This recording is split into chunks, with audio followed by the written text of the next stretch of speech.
In modern life, perhaps none of us can escape moments of stress. The burdens of work, family, and relationships often make our minds feel like a guitar string stretched to its limit. Just one more small pressure, and it could snap at any moment. Some people choose to stay silent and endure, some explode in anger, and others turn to fleeting distractions to forget. But in the end, stress remains, sometimes even heavier than before. The Buddha once taught that human suffering does not come only from what happens to us, but from the way our minds react to what happens. That is why, if we want to be free from stress, we cannot just run away from circumstances. We need to learn how to calm ourselves. The method that helps us do this is mindfulness meditation. Think about it. How many times during the day is your mind truly present in the moment? Or is it caught in the past, with regrets, or racing toward the future, with countless worries? When the mind is not resting in the here and now, the body cannot be at peace either. That is why practicing mindfulness is not something lofty. It is simply returning to yourself, breathing slowly, to feel that you are alive and present.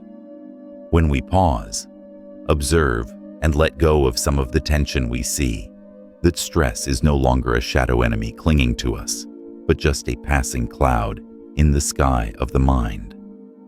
Noticing it, smiling at it, and letting it drift away, that is the art mindfulness gives us. Welcome to Silent Moon Wisdom, a place where we listen together and learn how to be still amid life's chaos. If you find this content helpful, please subscribe to the channel, click like, and share your thoughts in the comments below. Every interaction you make is not only an encouragement, but also a way to spread the message of mindfulness to more people.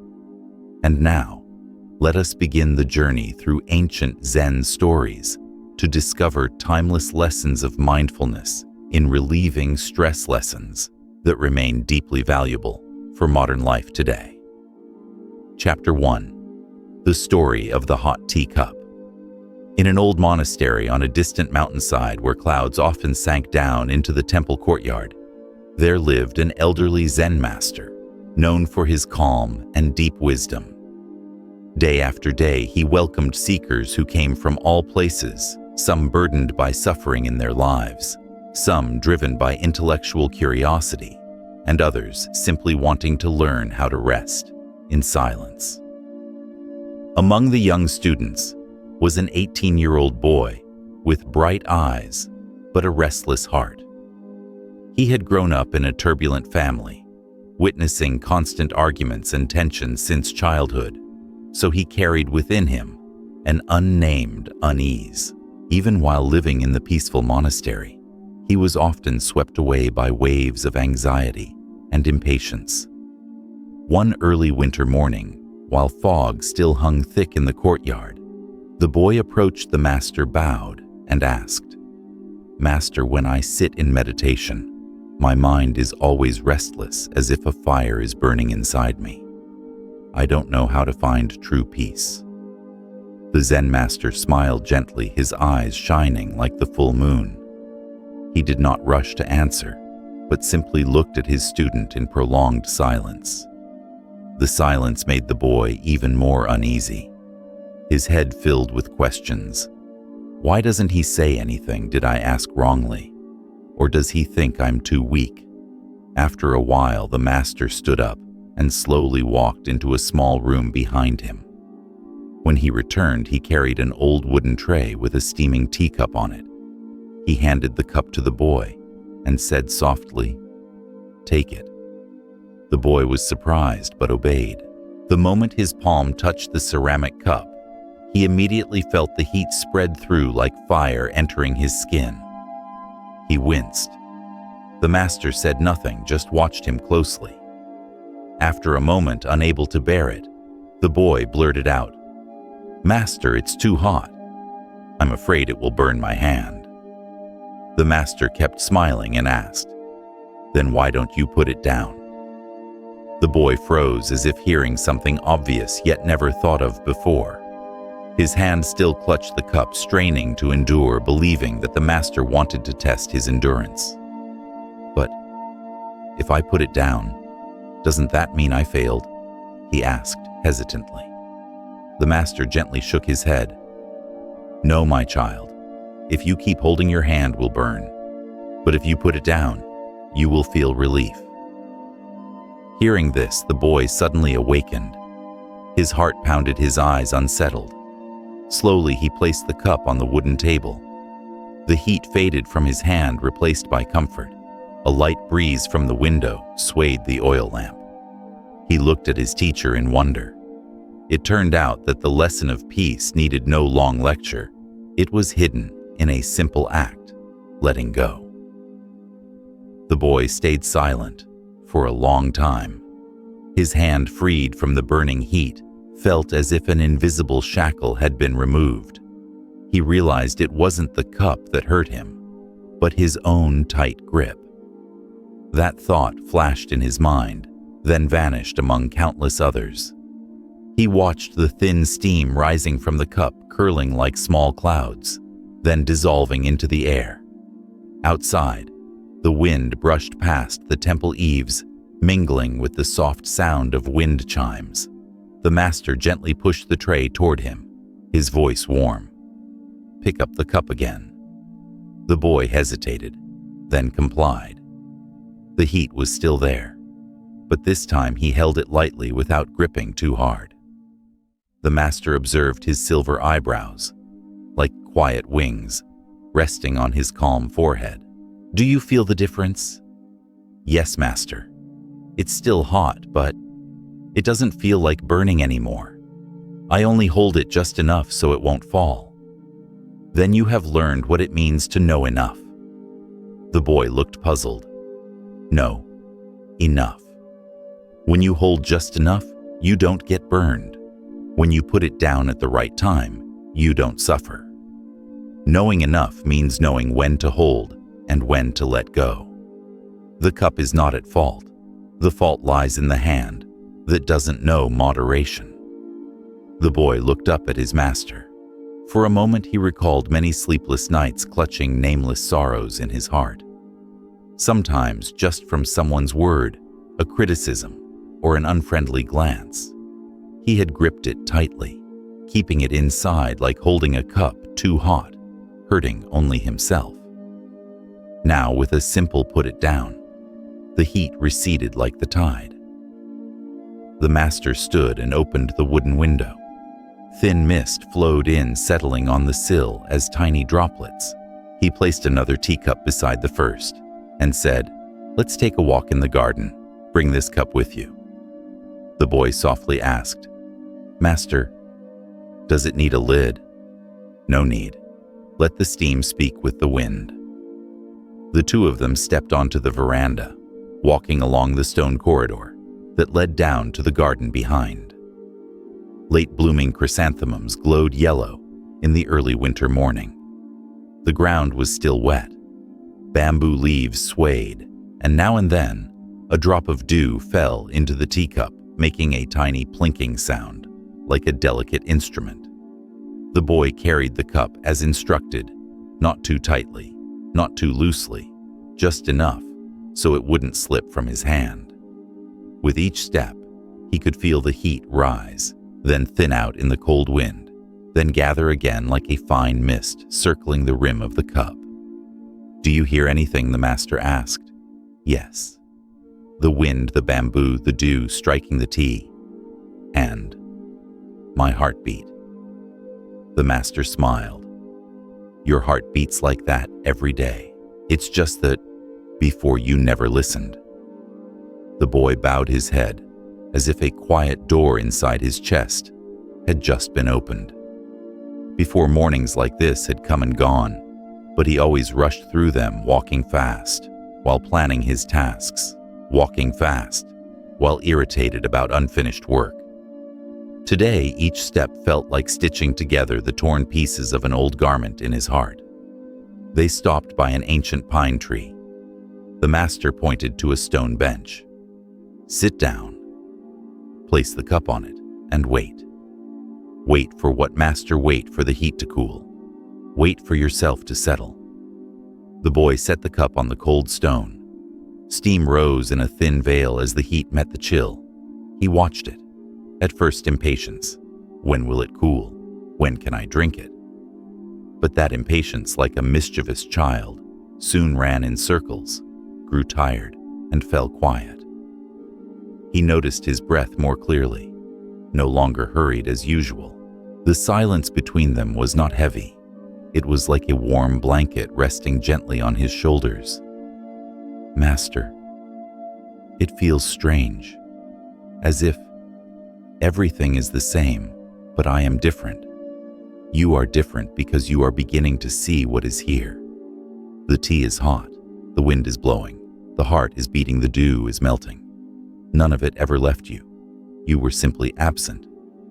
When absent from yourself, life feels too hot too much. When present, you know when to set down, when to hold, when to wait, when to walk. The boy looked at the cup. A drop of dew fell from a pine leaf, touched the surface, rippled once, then disappeared. He wanted to say something, but stopped.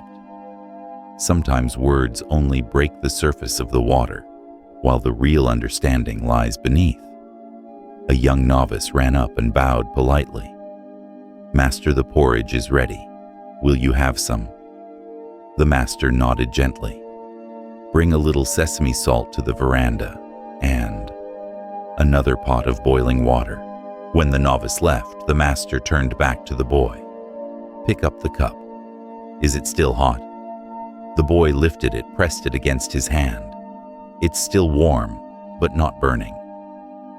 See, when you don't cling too tightly, the heat naturally causes less harm. It was always like this. It only depended on how your hand chose to hold it.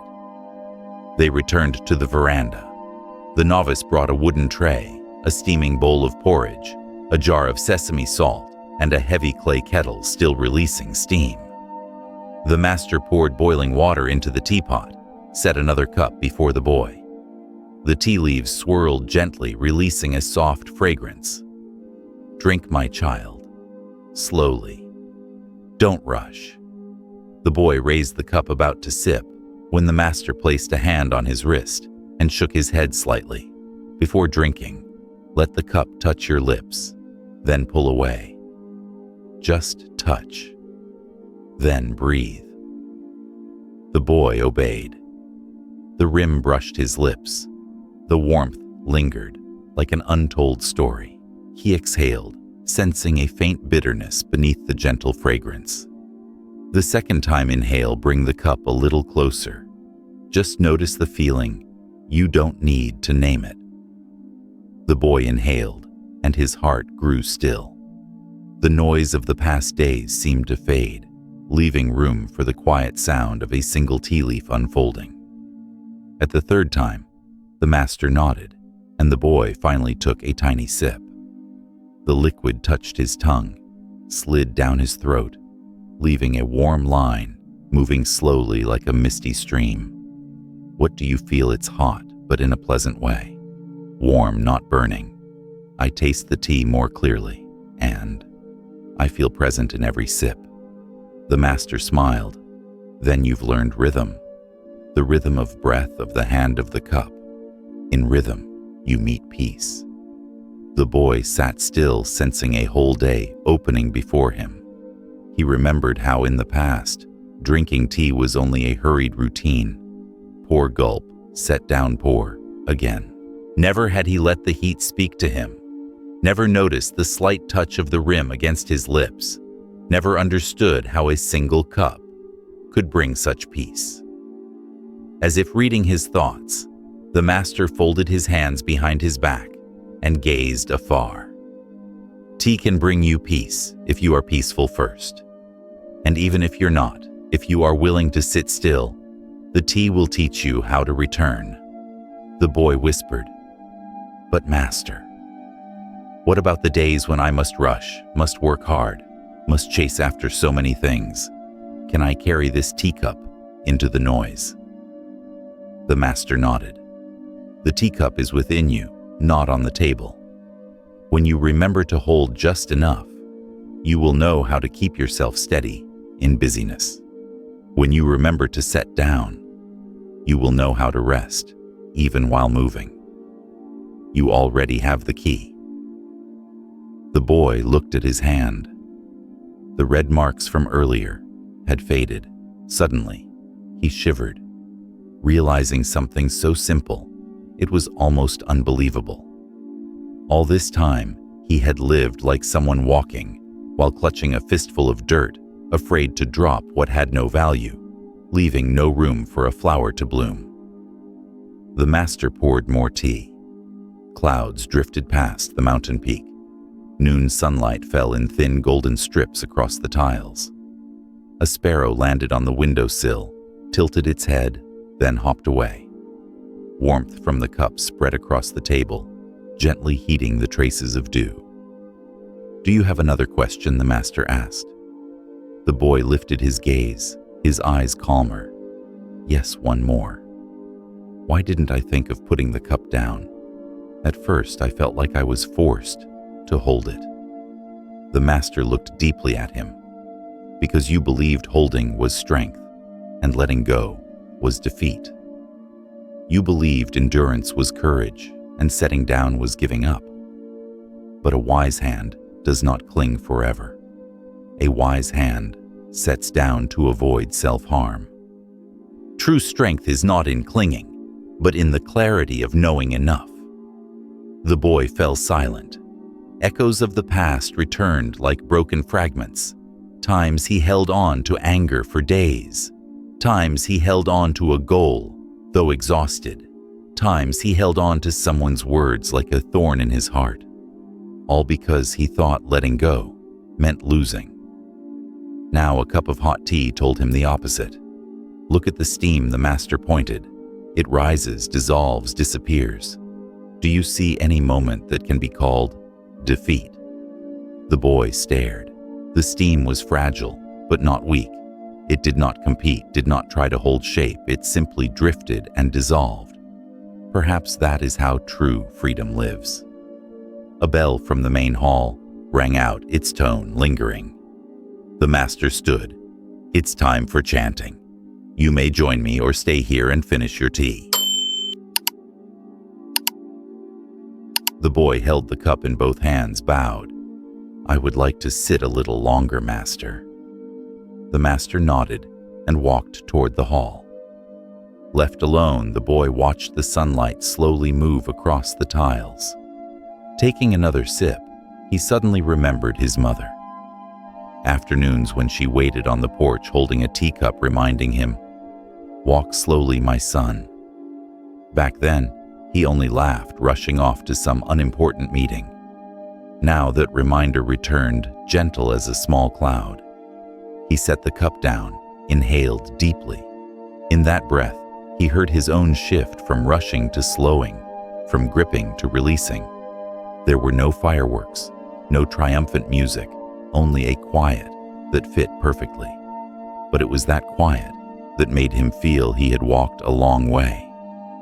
From the main hall, chanting flowed steadily through the veranda. He closed his eyes, placed both hands on the cup, not to drink, but to listen to its warmth. The heat remained, but his hands no longer feared. The warmth was no longer an enemy, but a message, a silent teacher. After a while, he opened his eyes and smiled. The great lesson had come from such a small act. A sudden gust blew through scattering yellow leaves onto the veranda, spinning like lost butterflies. He bent down, gathered them, set them aside. Then he looked at the cup again, gently lifted it, and took the last sip. The tea was now smooth, its fragrance complete. He stood hearing a soft crack in his knee, the familiar sound of youth growing. He laughed, flexed his wrist, no more red marks. He carried the tray back toward the kitchen. With each step, he wondered, how many teacups am I still holding in life? How many can I set down right now? The question demanded no answer, only its presence walking with his breath, with his steps. Placing the tray on the wooden kitchen table, he suddenly heard the master's voice from the back door. "What did you learn today?" The boy turned, bowed. "Master, I learned how to hold just enough. I learned how to set down at the right time. And I learned how to wait for the heat to ease on its own." "Good." The master nodded, his eyes lit with quiet joy. "Tomorrow when you meet another teacup, perhaps a comment, a task, or a fear, remember the hand you used this morning." The boy answered softly. Outside, the clouds had thinned. Sunlight spread wider across the temple courtyard. From the tiled roof, drops of dew fell onto the veranda, glittering like a transparent string of beads. He stood still for a long time, as if wanting to stitch this image firmly into memory. Then he turned to go, light at heart, carrying within him an invisible teacup, warm, not scalding, and a hand that now knew what was enough. That night, the temple sank into stillness. Insects hummed along the distant rock face, mingled with the murmur of a stream. Silver moonlight spread over the brick courtyard, the shadow of the ancient pine stretching long across the ground. In a small room, the young student tossed and turned, unable to sleep. He lay there, eyes on the wooden ceiling, ears catching the rhythm of his own heartbeat. The image of the teacup from that morning stayed vivid in his mind, like a film still playing. The burning sensation in his palm, the surprise when the master asked, "Why don't you set it down?" and the relief when he let go, all of it moved through him, like a hidden current. He asked himself, if a small teacup could make me suffer because I clung to it, what about the bigger things in life? How many times have I clutched a sad memory? How many times have I held on to anger, to a criticism, to a failure? Am I living my whole life with hot teacups in my hands? He sat up, put on his brown robe, and stepped out onto the veranda. Night mist had fallen cold and clear, turning his breath into white vapor. He walked to the courtyard, where a great bronze bell stood. The bell was silent, yet with the slightest touch, its tone would carry across the mountains. He placed his hand on the cool metal and thought, if only my mind could be this cool, not burned by so much gripping. In the darkness, the master appeared, as if he had been there all along. He wore a light cloak, moonlight resting on his silver hair. He did not ask why the boy was awake. He simply said gently, "Do you still remember the hand from this morning?" The boy bowed his head. "Yes, master, I can still feel the heat." "Then imagine this, instead of a teacup, you are holding a glowing coal. If you grip it tightly, what happens, master?" "I would be badly burned. It would hurt terribly." "Exactly. And how is that different from holding on to a grudge in your heart? That too is a burning coal. Just set it down, and you will be at ease." The boy was stunned. The words swept through the moonlit night like a strong wind, clearing away layers of fog within. He realized that over the years, he had held many burning coals, the sorrow of his parents' discord, the hurt of being mocked by friends, the dreams that never came true. He had clutched them as if he couldn't let go, and it was they that had been burning his heart day after day. The master gazed into the distance where the moon hung suspended. "Do you see the moon? It remains bright and full. Clouds cannot take away its light. Your mind is the same. Stress, sorrow, and worry are only passing clouds. If you don't cling to them, they will dissolve on their own, revealing the moon that was always there." The boy looked up, eyes shimmering with tears. He thought, perhaps all this time I've only been looking at the clouds and forgetting the moon. They stood in silence for a long while in the mountain's stillness. The night air carried the scent of pine resin mixed with damp earth. Leaves rustled softly like a slow song of nature. He felt his heart grow calm, as if washed clean. At last, the master turned to him and nodded lightly. "Now go rest. Tomorrow I'll give you another teacup, but not as hot as today." The boy bowed and returned to his room. On the way, he noticed a gentle warmth in his hand, but no more burning. In that moment, he understood it wasn't the teacup that had changed. It was the way he held it. The next morning, sunlight filtered through the old pine needles, laying gentle beams across the courtyard. Sparrows chirped, the temple bell sounded in the distance, blending into a clear, airy melody. The young student woke with a feeling unlike other mornings. His heart felt lighter, as if a heavy stone had been set down. When he stepped onto the veranda, the master was already there by the familiar wooden table. Before him were 2 steaming cups of tea. One was hot steam rising thickly. The other had cooled its surface, smooth as a mirror. The master motioned for him to sit, then pointed at the 2 cups. "Choose one." The boy looked for a moment. His hand remembered yesterday's heat burning uncomfortable. Yet he also remembered the relief of setting it down. Hesitating, he reached for the cooled cup. The master smiled gently. "You chose the safe one because you fear being burned. But do you see that yesterday's heat taught you a lesson? This cooled cup never could," the boy started. He lowered his gaze to the thin smoke rising from the remaining hot cup. The master was right. Without that heat, he would never have learned what it means to let go, to set down. "Master, then, should I keep choosing the hot cup?" he asked, a bit confused. "Remember, in life, you cannot always choose the cooled cup. Sometimes life will place a hot one in your hand, and you cannot refuse. The issue is not whether it's hot or cool, but how you hold it. Hold just enough, and you won't be burned. Know when to set it down, and you'll feel light." The boy fell silent. A new light rose within him. He realized that suffering does not come from the outside world, but from how he faces it. A hot cup harms no one. Only when we cling too tightly does it hurt us. The master lifted the hot cup, blew softly, and took a slow sip.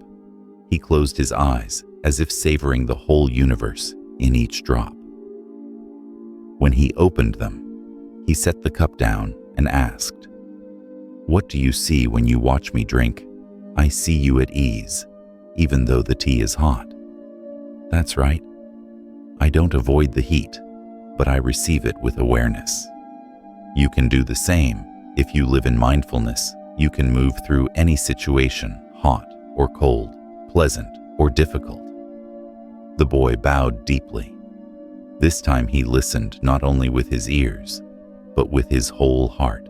He understood that the lesson was not in the teacup, but in daily living.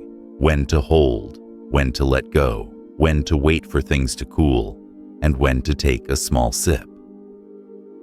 Morning light spread across the courtyard, brightening his face. The eyes that had been restless were now much calmer. He felt like a drop of dew on a leaf, fragile yet luminous, easily gone, yet wholly beautiful in the present moment. The master looked at him and nodded slightly, as if confirming that the student had truly understood. "Very good. Now you can do whatever needs doing today, but remember, whenever your heart heats up, ask yourself, am I gripping a teacup too tightly? If you can remember that, you'll know how to live peacefully in everyday life." The young man bowed to his teacher, his heart full of gratitude. As he walked back, he carried with him not only a lesson, but a way of living. It was no longer just about a teacup, it was about an entire life. High above the faint moon, lingering into morning, slowly disappeared. But in his heart, the light remained, like a warm flame that did not burn, only warmed, only guided. Why do we slip into stress so easily each day? Perhaps because modern life piles on too many tasks, demands, and expectations. Just one unanswered email, a bill left on the table, a snide comment at work, or even a traffic jam that makes you late. Any of these can stretch your mind tight and make you restless. They may seem small at first, but once you hold them inside, they become hot teacups that scorch the minutes of your life. What's striking is that stress doesn't only come from major events, like losing a job, illness, or separation. Most of it arises from small daily worries that repeat again and again. Like a cup that's still too hot, if you hold it too long, your hand will burn. Yet, instead of setting it down, many people grit their teeth and endure as if proving strength by embracing the burn. But true strength isn't in enduring until you're scorched. It's in staying clear enough to know when to let go. Take a look at yourself. How many times have you carried a tiny matter and let it haunt your entire day? A casual remark, an unfriendly glance, a missed call. Any of these can become a hot teacup in your heart. You hold them tight, as if they were the most important thing in the world, and soon, your body trembles, your mind fidgets, your breath turns heavy. Sometimes your mind feels like a sealed room filled with suffocating heat. You know the cause, worry, irritation, pressure, but you don't dare open a window. You won't let them out, afraid of losing control, afraid that setting them down means you'll lose. So you keep sitting there drenched in sweat, convinced this is how it has to be. In truth, much of our stress isn't created by the outside world, but by our choice to hold it inside. The student with the hot teacup wasn't hurt by the cup itself, but by his tight grip. Likewise, you're not tormented by an email or a bill, but by your refusal to set it down, to let yourself rest. Only when you release it do you feel relief. In today's world, people are swept up in an invisible spiral of demands and expectations. We want perfect work with no mistakes, perfect families with no cracks, perfect health with not a single scratch. We believe that if we control everything, life will be safe. But nothing can be absolutely perfect. Life is impermanent sometimes, up, sometimes down, sometimes easy, sometimes hard. The more tightly we try to force things to our will, the hotter our hands become, and the more exhausted our hearts grow. Stress, to a certain degree, is natural. It's the body's response to challenge, and it can sharpen our focus and spur us to act. A little worry is like the light steam from a hot cup. It reminds us to pay attention. But when we let worry cling to the mind and refuse to release it, it becomes a consuming flame, like clutching an overheated cup. At first, it's only uncomfortable, but hold it long enough, and the skin blisters with pain. The issue isn't the cup, it's the excessive grip. Look around, and you'll see many people running an endless race against themselves. They carry every fear of failure, loss, ridicule. They clutch every pressure to be recognized, to achieve, to get ahead. They strain to meet every expectation, family, society, and even their own ego. Yet the tighter they hold, the more depleted they become. Outwardly, they may seem strong, but inside, they're trembling, cracked, and tired. So why don't we learn to set things down? Setting down isn't quitting or being careless. It means knowing our limits, knowing what truly matters, and knowing when to rest, so we aren't burned by our own clinging. Setting down opens space for breath, for lightness, for a steadier step. A hand cannot hold a burning cup forever, and a mind cannot forever clutch worries and tension. When we set them down, we don't lose. In that moment, we rediscover the peace already within us. Here's the paradox. Most of our stress doesn't come from big crises. but from tiny, seemingly trivial things. A passing criticism at work, an unfriendly look from a colleague, a small mistake at home, even an unanswered text. Each may be just a grain of sand, but when we hold it tight inside, it becomes a boulder pressing on the mind, making the whole day heavy and tiring. Imagine walking with a small stone in your hand. At first, it's nothing. You can walk and talk and even forget it's there. But if you hold it all day without setting it down, your arm aches, your shoulder hurts, your back feels burdened. In the end, that little stone becomes an unbearable weight. Stress is the same. If you release it early, it dissipates like a cloud. Cling to it, and it slowly eats away at your health and happiness. Have you felt that someone says something offhand, and you bring it home, chew on it, let it seep into your meals and your sleep? Or you make a small mistake at work and replay it in your mind, blaming yourself, living the whole day in regret. The truth is, when we refuse to let go, we imprison ourselves. No one else is locking us in. We're the ones holding the key and refusing to open the door. The problem isn't those small events, it's how we face them. Instead of looking directly, accepting and letting them pass, we cling, magnify, and let them take over our mind. The more we hold, the less freedom we have. Only when we learn to release do we see that what haunted us all day was just a pebble, not worth trading, our inner peace. In meditation, there is a method that seems simple, yet is incredibly powerful: returning to the breath. We often think that to ease stress, we need complicated solutions, vacations, special therapies, or a complete life change. But sometimes the answer is right here with us. From birth to our last day, our breathing. Picture this: you're holding a hot cup, your hand burning, your mind unsettled. If you set it down and take a deep, steady breath in, then exhale slowly, the tension begins to dissolve. The breath is the bridge that carries you from stress back to the calm of the present. It's like an open door. Step through, and the noise inside quiets. Modern science confirms this. Many studies show that just 3 to 5 minutes of mindful breathing brings clear changes. The heart rate slows, blood pressure drops, and the brain releases chemicals that soothe stress. The body is a finely tuned system, and the breath is its natural switch back to balance. You don't need crowds or costly plans to de-stress. Just sit down, stop what you're doing, relax your shoulders, place your feet firmly on the ground, and breathe slowly. Inhale and feel the air enter your lungs. Exhale and let the burdens flow out with your breath.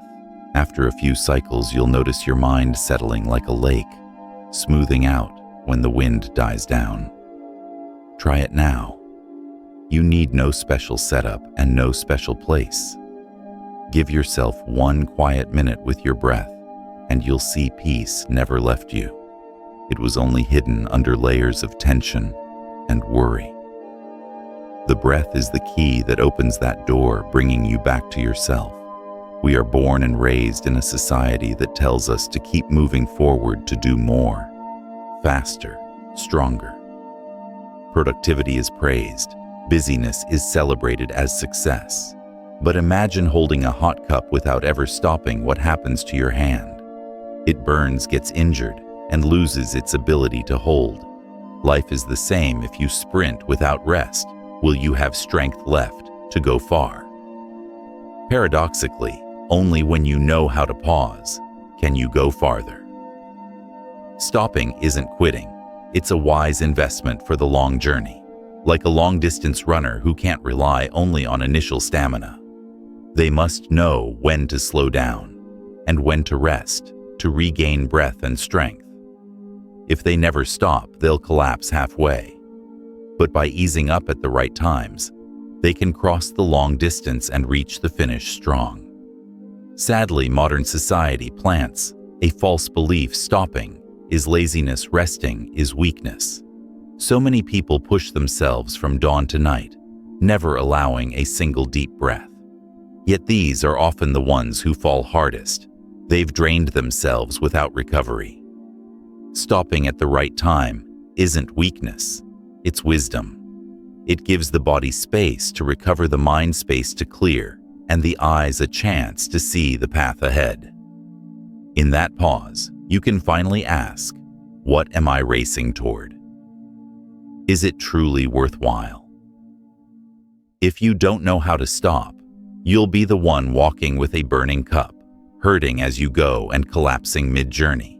But if you dare set it down, take a deep breath and rest a little, you'll have the strength to continue farther than anyone else.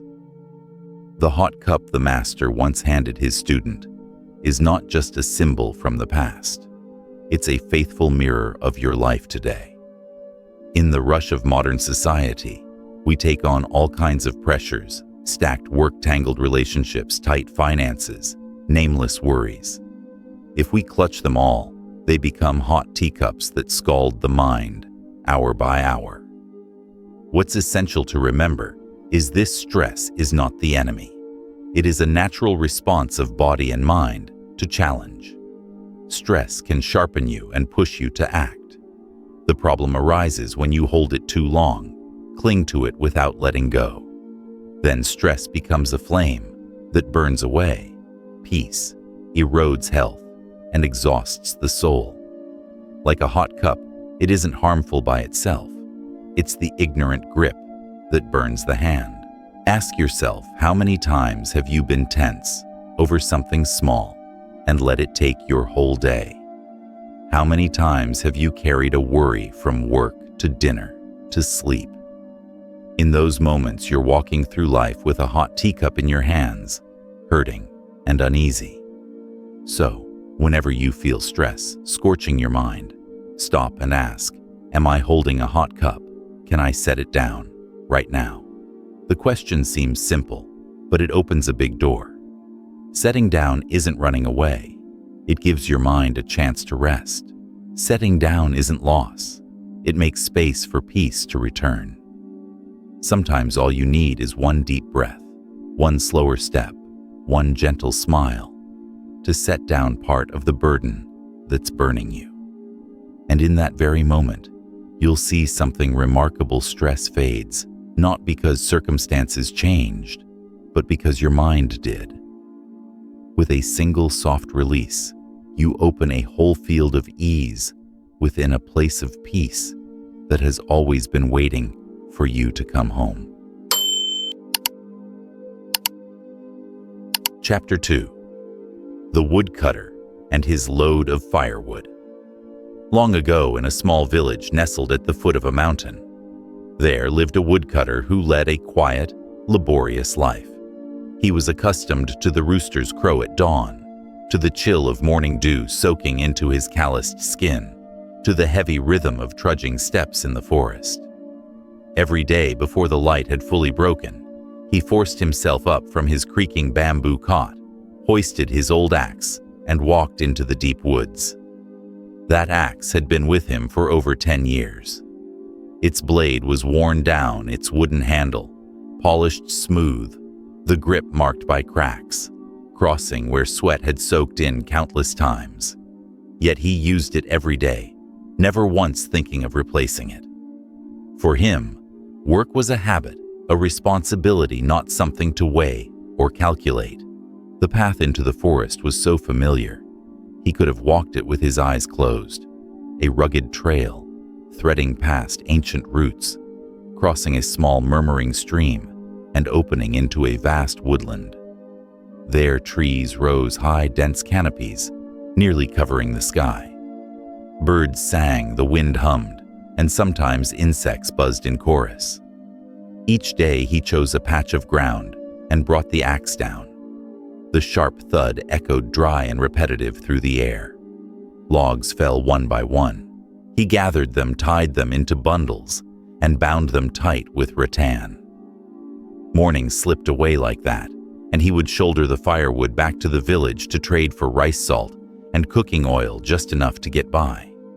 He lived that way for years, His shoulders grew thick with callus, his back bent, his steps heavy, as if he carried the whole mountain. Villagers looked at him with more familiarity than pity. They thought he was born to carry firewood. And he believed it too. He never imagined he could live otherwise. Until one day. That day, the heat was unusual. The sun, only just risen, already beat down, piercing the leaves and thickening the forest air. He carried a heavier load than usual, thinking he needed extra to save a bit for the lean season. Sweat streamed, his shirt was soaked, but he clenched his teeth and kept going. At the trailhead, he met a Zen master sitting beneath an ancient tree. The old monk's figure was serene, draped in a brown robe, eyelids half-closed, face at ease. A breeze stirred his robe like a gentle cloud in the forest. The woodcutter slowed. His shoulders trembled under the weight. Each step threatened to buckle. Seeing this, the master opened his eyes, watched him for a moment, and spoke in a warm, low voice that carried through the hush. "If you're tired, why not set the firewood down and rest a while?" The woodcutter froze. In all these years, no one had ever asked him that. He himself had never thought of it. In his mind, a harsh command always rang: move fast, get back on time, bring all this wood home, rest, set it down. Those words didn't exist in his vocabulary. He looked at the master, his eyes showing surprise mixed with confusion. His whole body was exhausted, yet his feet kept inching forward. He muttered, "I can't stop. I have to carry it all back. If I set it down, I'll fall behind." The master only smiled, his gaze gentle. He didn't rush to say more, simply watched the woodcutter's struggling form, a sight all too common in our world, burdened, spent, yet refusing to stop. The woodcutter stood there as sweat dripped onto the cracked, dry ground.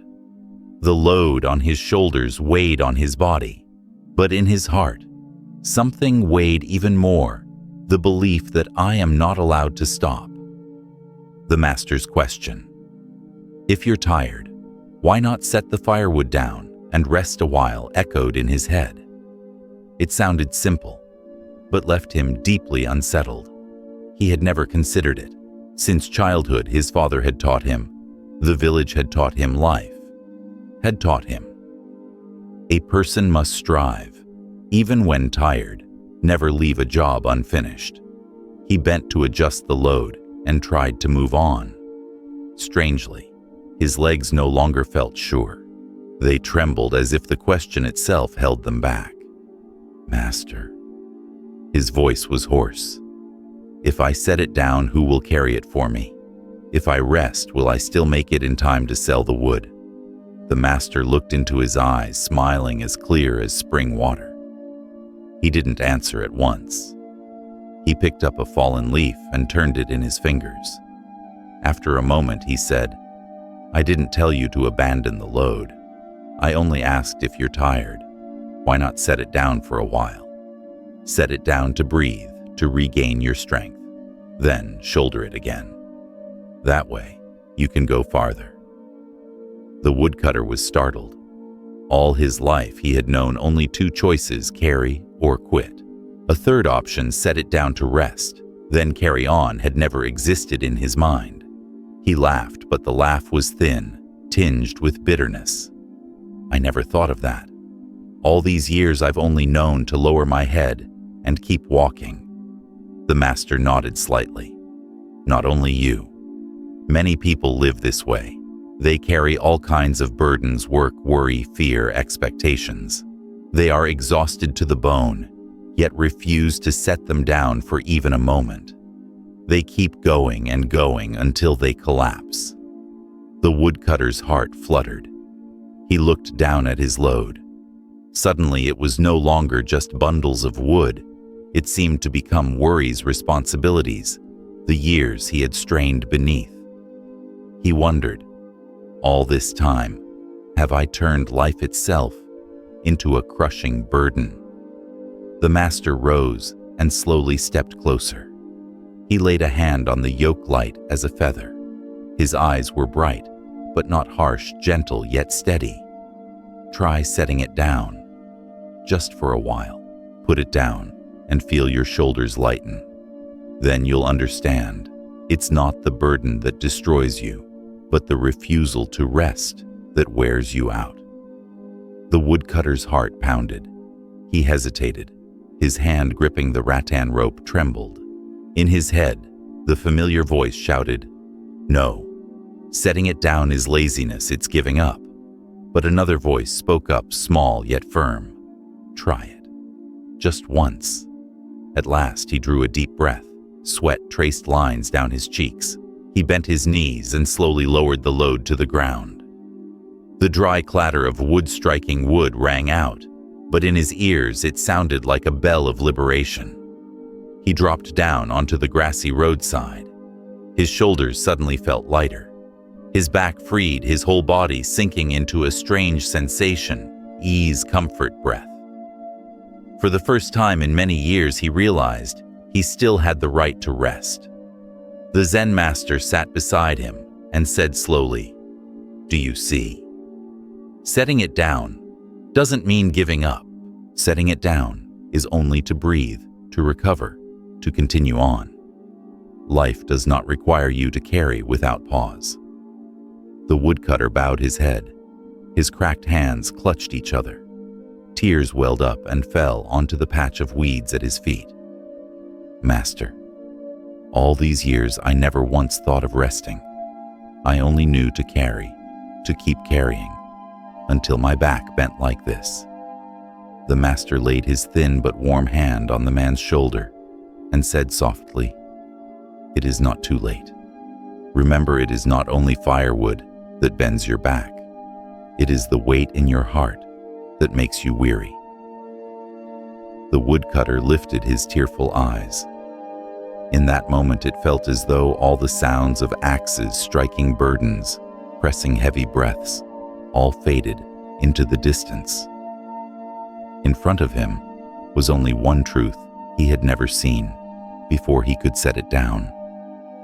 He sat on the grass, his back still sore, his calloused hands trembling with the habit of gripping, yet inside a strange lightness spread like cool water pouring into a dry desert. For years, he had known only one rhythm, carry, step, pant, carry again. Now, with one act of setting it down, he discovered his body could still breathe deeply, his lungs could still fill, and his heart could still beat evenly without being crushed. The master sat beside him, his gaze drifting far through the trees. The forest wind blew, stirring his brown robe, and to the woodcutter, it seemed as though the whole forest was breathing with him. "How do you feel?" the master asked, his voice gentle like a stream. The woodcutter faltered. It had been so long since he had called anyone master or himself disciple. "I feel light, very light, but I also feel afraid. Afraid of what? Afraid that I'm wasting time. Afraid that if I rest, I won't deliver the wood in time. Afraid people will think me weak." The master smiled kindly. "Do you know people often add unnecessary fears to themselves? A load of wood is already heavy, but then you pile fear on top, comparisons on top, and the gaze of others on top. That is the heaviest burden of all." The woodcutter bowed his head. In his mind, he recalled childhood days. His father, too, was a woodcutter, often scolding, "A man must carry. Even tired, he must endure. To stop is weakness." Those words etched deep into memory, becoming an invisible command. Never set it down. He realized the wood he carried was not only timber. It was old beliefs, strict teachings, wounds of memory. He whispered, voice choked, "Master, if I don't carry, I fear I will have nothing left." The master placed his hand on the bundle beside them and replied slowly, "You are not the firewood. Even if you set it down, you still remain yourself." Your strength is not in how much you carry, but in knowing when to carry and when to rest. The woodcutter fell silent. Those words pierced the veil of ignorance and touched his heart. For years he had equated himself with work with burden. Without carrying, he feared being useless. But now, for the first time, he saw another way to live. He looked up at the master. Then, "Master, what must I do so I won't be crushed by burdens?" The master lightly pointed to his own breath. "Begin with knowing how to pause and breathe. Just as when you set the load down, you gave your lungs space. So too, when you pause in your heart, you will find it open." The woodcutter listened. He drew in a deep breath, then exhaled slowly. The scent of pine resin and damp earth filled his chest. For the first time, he realized his breath could also be a place of rest. The master looked at him with encouraging eyes. "Remember, no one asks you to carry forever. Setting down is not defeat, it is to have strength to continue. The one who knows how to set down is the one who walks far." A spark lit in the woodcutter's heart. He looked at the bundle on the ground, yet now it was no longer an enemy, nor a crushing shadow. It was simply wood, lifeless pieces of timber. What had pained him all these years was not them, but his own way of clinging. A thought came, and he burst into laughter, an awkward yet freeing laugh. He murmured, "So all these years, my suffering came because I never knew how to set down." The master nodded as though he had been waiting for this moment. "Yes. When you know how to set it down, your heart will naturally rest. And when the heart rests, the path before you truly opens." The woodcutter sat long on the roadside grass. The bundle was still there, silent like a stone. But strangely, it no longer felt heavy. He realized the greatest weight had never been in the wood, but in his own heart. The master rose, hands folded behind his back, walking slowly. His figure was serene, like a drifting cloud. Then he turned his voice gentle, yet far-reaching. "Do you see the load feels heavy only because you think you must carry it endlessly, without pause? But if you rest now and then, it remains just wood, not a mountain crushing your shoulders." The woodcutter nodded. His heart cleared like skies after clouds disperse. He touched the bundle. Today it felt different than yesterday. It was still wood, but now he saw it as only wood, not fate, not chains. He turned and said, voice trembling, "Master, I understand now. Life does not force me to suffer. It is I who cling to suffering." The master smiled. "Exactly. People think stress comes from outside, but most of it we create ourselves. Once you know how to set down, peace arises." The words dropped like water onto a stormy lake. The woodcutter's heart stilled clear like glass. He remembered the many times his wife and children saw him gasping, the many times neighbors saw him bent under loads. They pitied him, but he had never pitied himself. Emotions surged. Tears ran down his cheeks, salty yet relieving. He whispered, "I wasted too many years only carrying, never resting." The master placed a gentle hand on his shoulder. "But realizing it today means it is still in time. The one who sets down today will walk lighter tomorrow." The woodcutter lifted his head, his eyes shining. He stood, drew a deep breath, then slowly shouldered the wood again. The load was still heavy, but he was no longer afraid. Now he knew when tired he could set it down. When weary, he had the right to breathe. When overloaded, he was allowed to rest. His steps left the forest, the same road, yet it felt new. The wind brushed past, not an obstacle, but a companion. The birds above no longer sounded distant, but like joyful song. His steps no longer dragged, but were steady and firm. The master watched, his eyes glowing with quiet joy. He knew a man had just learned a great lesson, a lesson no book could replace. One only experience could touch the wisdom of setting down.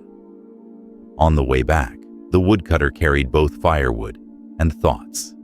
He thought of work, of family, of himself. He vowed silently, "From now on, I will still carry wood, but I will not carry invisible burdens. I will know when to rest, when to release, when to breathe. I do not live only to carry, but also to live in peace." That evening, the village was as always, children playing, kitchen smoke rising. But for the woodcutter, everything was new. He set the load down in front of his yard, heard the dry clatter of wood, and felt warmth in his heart. He smiled a smile unseen, for years, on his worn face. From that day, he did not change his trade. He still went to the forest, still chopped wood, still carried it home. But in the eyes of others, he seemed different. His back less hunched, his face less strained. Sometimes they saw him resting under a tree, breathing evenly, eyes gazing afar with peace. People said, "That woodcutter has learned to set things down." And indeed, because he knew how to set down, he could continue farther, lighter, no longer crushed as before. You see, the master's question sounded simple, yet touched a profound truth. How many times in your life have you been like that woodcutter? How many times have you carried a burden, too heavy, yet clenched your teeth and kept going, refusing to set it down? Because in your mind, a familiar voice insisted, "I must keep carrying. I must not stop." That voice is what exhausts you, wears out your shoulders, and leaves no room for peace. In truth, sometimes what you need is not more strength to carry, but the courage to stop, to breathe, to set the burden down, even just for a while. For resting is not weakness, it is wisdom, and knowing when to set things down is the very insight that allows you to walk farther on life's journey. In modern life, you may not trek into deep forests with firewood on your shoulders, but look closely. Are you still carrying countless invisible burdens every day? A to-do list so long you can't catch your breath. Expectations of success, of proving yourself to coworkers, to family, to society. Worries about money, a hazy future, nameless responsibilities. You take all of it into your heart, and a strict command echoes in your mind, "I must carry it all. I must not let go. I must not stop." Yet the truth is very different. No one requires you to carry that much. Many burdens are ones you put on yourself. You bind yourself to things that haven't happened, build frames of expectation, then force yourself to walk on, in fatigue. You turn life into a heavy journey, with no room left for joy. Like the woodcutter of old, instead of setting the load down to breathe, you push forward until both body and spirit are exhausted. Think about it. Aren't there many things that could wait until tomorrow, yet you push yourself to do them today? Aren't there many worries that may never happen yet? You carry them in your head as if they were certain facts. Don't you often hold on to what's already past, turning it into invisible bundles of wood that make the shoulders of your heart droop as if about to break? Be honest with yourself. Stress doesn't only come from what you truly must do. It largely comes from refusing to set down what's unnecessary. Setting down is not giving up. Setting down is simply admitting that you are human. You need breath pauses, balance. And precisely when you dare to set things down, you feel lighter. Your shoulders relax and your steps gain strength to go farther.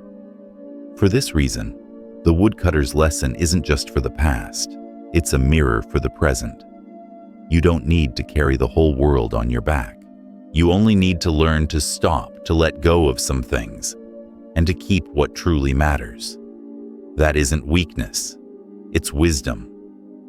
The woodcutter could have set his load down to rest, but he didn't, because in his mind lived a belief everything is necessary. Carry it all, leave nothing behind. That very thought made his shoulders sag and his breath grow heavy. So it is with you. How many times have you told yourself everything is important and nothing may be delayed?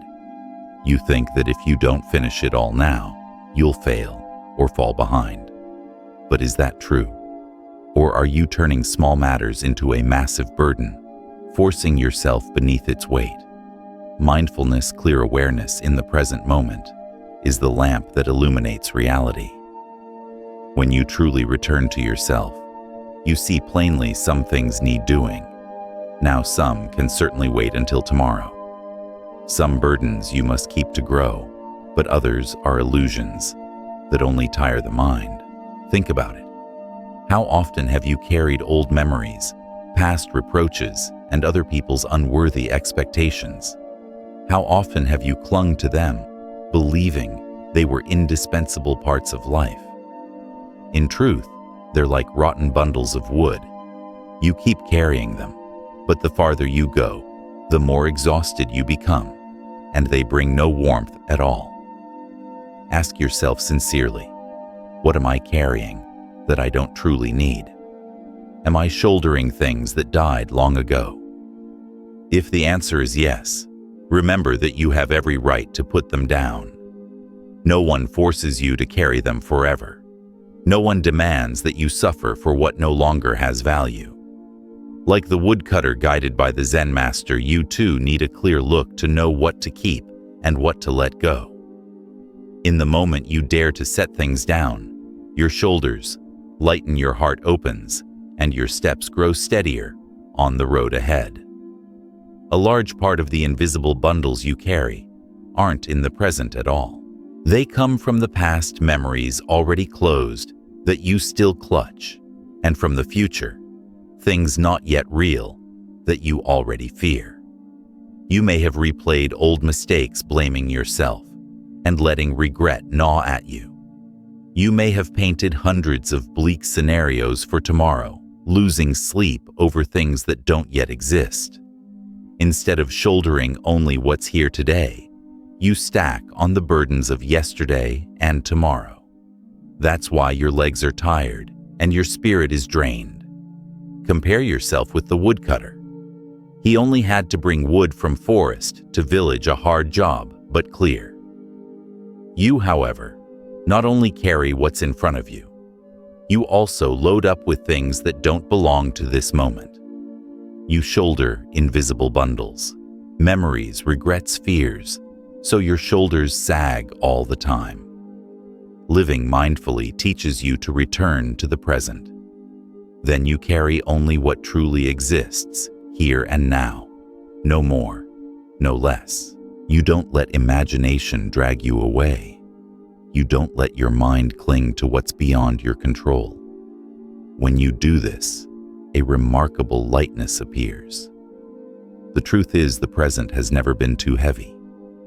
What makes it heavy are the layers of past and future you pile on top. Look at yourself. How many nights have you stayed awake, thinking about things that haven't happened?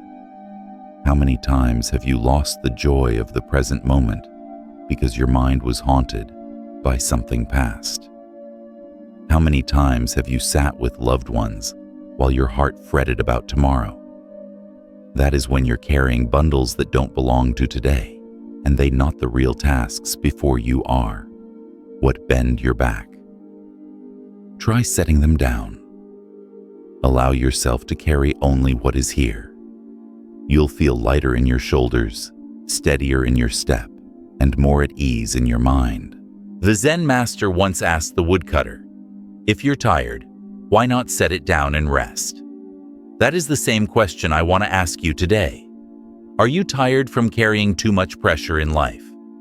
If the answer is yes, then why not give yourself a pause, even a small one? We're often haunted by the idea that stopping is weakness, defeat, or inferiority. But the truth is the opposite. Rest is not surrender. It's an essential part of the journey. It's like breathing. Inhaling is effort. Exhaling is release. If you only inhale and never exhale, you suffocate.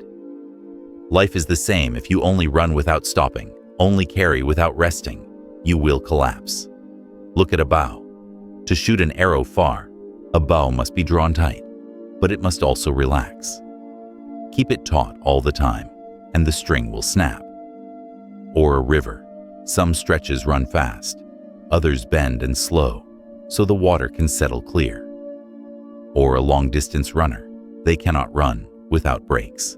Those moments of stopping to breathe, to drink, are what help them reach the finish. See, rest is how you restore strength. It doesn't make you fall behind. On the contrary, it gives you the chance to recover, so that when you move on, you go with clarity and lasting power. How many times have you driven yourself to exhaustion only to find the result no better? How many times have you pushed through when a short rest would have given you clearer judgment and better work? No one can carry forever without setting down. No one can walk forever without stopping. What matters isn't how many steps you take without pause, but whether you stop at the right times to regain strength and see the path clearly. Give yourself a little breath, a little release, a little rest, and you'll find everything grows lighter. When you rise to continue, you will go farther, steadier, and more at peace. The story of the woodcutter and his load is not just an old tale, it mirrors our lives today. You may not carry wood on your shoulders, but you carry countless invisible pressures in your heart-stacked work. Others' expectations, worries about money, family, and the future. Stress mostly doesn't come from what's mandatory.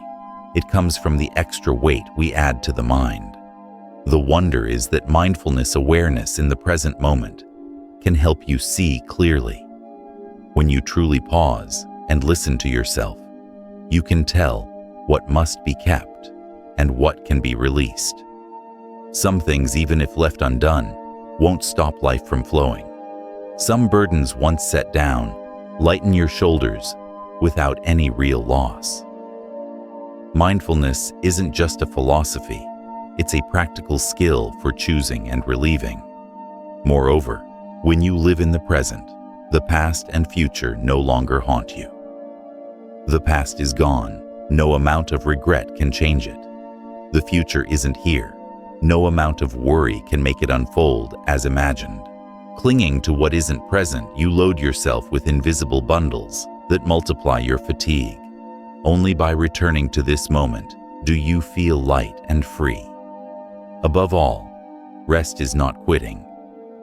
Rest is part of the journey, the wisdom of those who see far. If you keep straining, you'll collapse along the way. But if you stop at the right time to breathe, to let go a little, to see your direction, you can travel the long road without losing strength.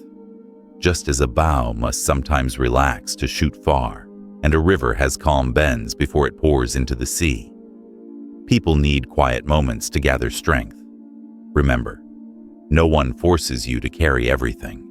When tired, you have every right to set it down. And with even a small release, your mind gets the chance to rest, your shoulders grow lighter, and you can move forward firmly, peacefully. That is not weakness. It is the wisdom of someone who knows how to cherish themselves. Chapter 3. The Story of the Temple Bell. That afternoon the sky was clear blue, yet the air felt heavy. The day's last light stretched across the ancient tiled roofs, laying a warm orange glow over the moss-covered bricks of the temple. The temple gate stood half closed. The hinges creaked softly in the wind like a whisper from the past calling back. In the distance atop the tall tower, a bronze bell hung quietly beneath the dome, its shadow cast long across the red brick courtyard, a silent witness to time. The path into the temple was strewn with fallen yellow leaves. Each step crunched dryly, blending with the autumn wind and deepening the stillness. In the midst of this scene, a young student walked with a heavy gait. His face was etched with worry, dark circles under his eyes, as if he hadn't slept for days. His breath quick and shallow, like someone who had run a long distance, though in truth, he was only moving slowly along the narrow path. Inside him was a jumble he couldn't name. Night after night, he had been torn by unending thoughts. Academic pressure, family expectations, comparisons with friends, and countless vague anxieties about the future. He felt as if he were standing in a pitch-black room surrounded by chaotic echoes, unable to find a way out. He had tried reading books seeking advice, even praying, but all of it seemed only to stack more weight onto his worries. That day, when he heard villagers speak of the temple's Zen master, a small spark of hope flickered. They said that merely meeting him, merely hearing a few words could lighten the heart. Half skeptical, half believing, he still decided to come, like a thirsty traveler, searching for a last drop of water in the desert. As he stepped through the gate, his heart surged with mixed feelings, hope, anxiety, doubt. He feared he would receive no answer, feared the master would dismiss his worries as trivial. At the same time, he yearned for something different, an exit he had never seen. The temple courtyard that evening was quiet. Only the wind through the bodhi, leaves the chirping sparrows returning to their nests, and the echo of his solitary footsteps could be heard. His breath was ragged, his shoulders felt heavy. He stopped at the stone steps and looked up at the bronze bell hanging on the tower. The bell was still, yet its presence made him feel observed, as if something could see into his heart. He took a deep breath and went on. Under the eaves, the Zen master sat. He wore a simple brown robe, sitting upright, yet at ease, eyes half closed, seemingly untouched by time or space. Every gesture radiated a quiet composure, as if he were part of the wind, the trees, and the birdsong of that late afternoon. The student approached, hands pressed together, bowing. His voice was hoarse, tinged with fatigue and despair. "Master, what should I do to escape stress?" The question burst out like a cry for help, like a drop overflowing from a cup, long filled to the brim. In his red, sleep-deprived eyes, a faint hope glimmered that here he might find a way out of the exhausting spiral that had trapped him. The master did not answer immediately. He slowly opened his eyes, deep, peaceful, yet bright, like a still lake reflecting the sky. He glanced toward the courtyard, toward the tall tower, where the bronze bell hung silent. That afternoon, the breeze was gentle, leaves fell one by one, and the sky was so clear it seemed to reveal infinity. He nodded, smiled softly, and gestured for the student to listen. A moment later, from the bell tower, a strike rang out. Bong. The sound was deep and pure, resonant, and far-reaching. It rolled to the distant cliffs and returned like an endless ring of waves. The student started. His heart skipped a beat. The clamor in his head suddenly fell silent. Only the bell remained, vast, resounding, seeming to flow into every fiber and vessel. The master spoke gently, his voice like a passing breeze. "Listen to the bell. Just listen. When you listen completely, your mind will settle." The student closed his eyes, his whole being sinking into that sea of sound. For the first time in days, he felt himself lighten. Thoughts like thin clouds dissolved under the sunlight. In that moment, he realized perhaps the answer to stress is not to run or to resist, but simply to stop and listen. The bell continued, deep and clear, its tone stretching on. It struck the cliffs and returned, blending with the wind, the birds, the rustling leaves. In that moment, The student felt as if the whole universe were breathing in one rhythm, and that rhythm began with the bell.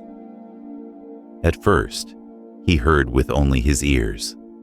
The sound hit his eardrums and startled him as if someone had shaken him awake from a long dream. But after a few beats, he began to feel the bell with his whole body. It was no longer merely sound outside him. It became a wave moving across his skin, touching every muscle, every vein. With each reverberation, his heart trembled slightly, and his breath grew slower and deeper. Then something strange happened. The chaotic thoughts, exam pressure, parental expectations, fear of failure, dread of a murky future took flight, like startled birds. They were still there, lurking somewhere in the sky of his mind, but they no longer closed in or tightened around him. In the space left behind, he sensed quiet, an ease he hadn't known in a long while. The master sat still, eyes half closed, as if he too were listening to the bell with his whole soul. Seeing the student grow calmer, he asked softly, "What do you find in the bell?" The student opened his eyes, hesitant. "Master, I feel lighter, as if everything faded. But I don't know why." The master smiled. "You don't need to understand. Just listen. When your mind settles, stress dissolves on its own." The student fell silent and closed his eyes again. The bell sounded once more. This time he listened not only with ears or body, but with his heart. In full attention, the bell was no longer metal striking bronze. It became the heartbeat of the universe, a call from deep within. He remembered sleepless nights in a dark room, his mind spinning with worries, his heart racing, breath short, body weary, mind frantic. But now with a single bell, everything slowed. His heartbeat steadied, his breath softened, and his mind quieted. He wondered in amazement, could it be that peace has always been here if only I choose to listen?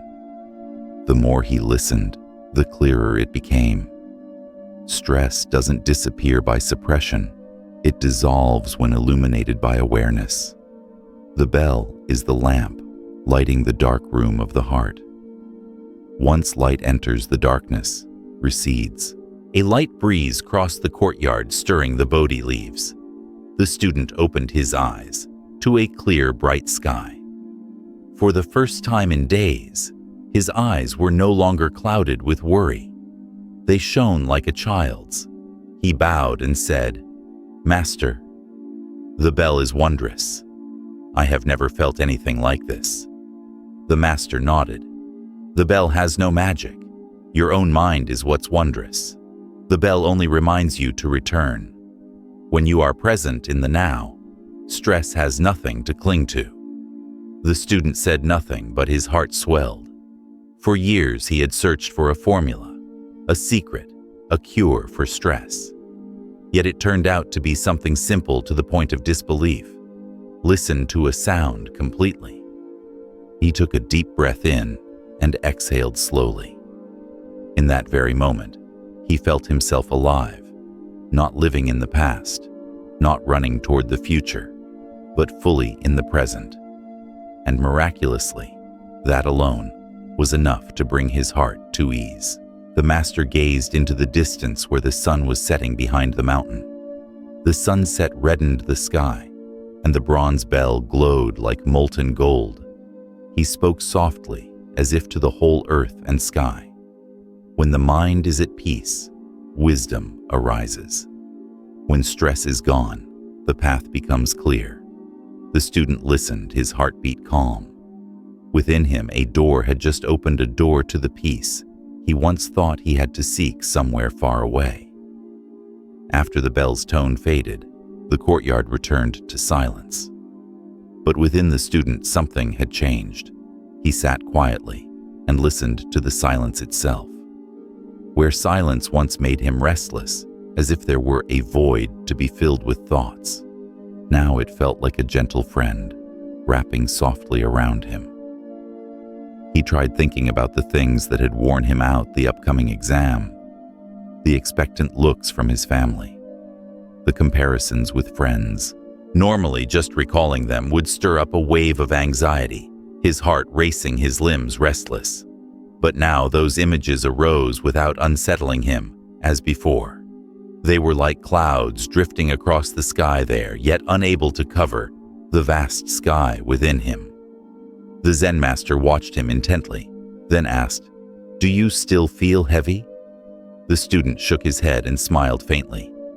"Master, I feel much lighter.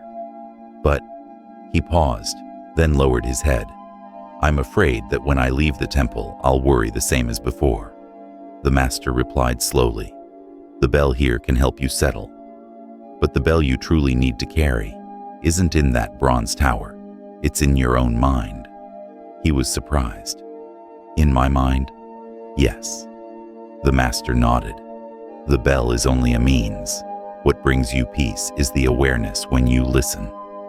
When your mind returns to the present, any sound can become a bell. The wind flowing water, footsteps, even the city's noise. The issue isn't whether there is a bell, but whether you will stop to listen." The student was silent. He remembered days of running through noisy streets, ears filled with traffic, his heart in chaos, like a marketplace. He had never thought that in those mixed sounds, he could also find stillness. But now, the master's words made him understand. Quiet does not come from eliminating sound, but from accepting and listening with a peaceful mind. He closed his eyes again. In the temple's quiet, he heard a bodhi leaf fall, a tiny fragile sound, like the breath of earth and sky. Before, he would not have noticed, or if he had, it would have meant nothing.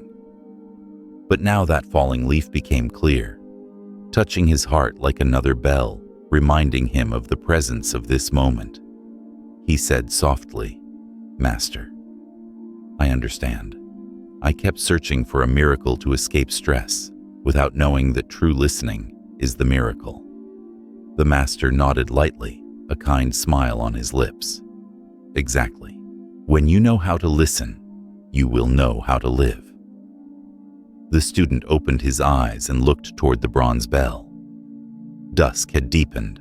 Red light lay across the bell, making it seem to blaze.